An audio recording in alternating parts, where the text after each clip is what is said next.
Christmas, mayroon din daw 12 scams of Christmas.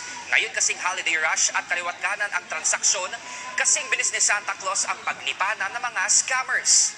This Christmas season, kaliwat kanan ang pamimigay ng bonus. Siyempre, diretso agad sa shopping ang karamihan. Pero nagpaalala ang Cybercrime Investigation and Coordinating Center ng DICT na maging mapanuri at alerto sa pakikipagtransaksyon. Kaya naman inihanda nila ang 12 scams of Christmas. Una ang fake shipping or delivery notifications na isang uri ng online phishing. Ito yung nagpapanggap na shipping company para makuha ang personal information ninyo.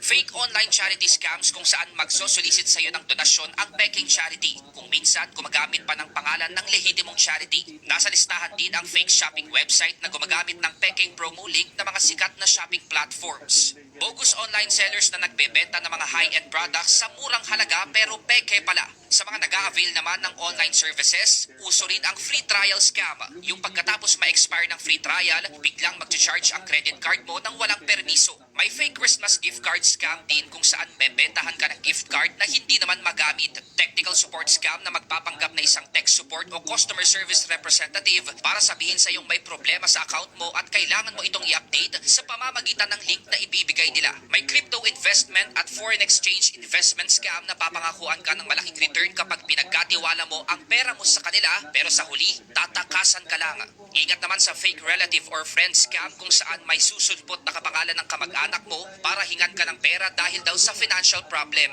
Sa mga gustong uminit ang malamig na Pasko, nariyan din ang dating scam. Akala mo siya na, pero peperahan ka lang pala. At panghuli, ang loan scam na target ang mga naghahanap ng ekstrang pang-budget. Dito may mag-aalok sa iyo ng loan at hihingan ng processing fee bago i-release ang niloan, pero kalaunan, tatakasan ka lang din.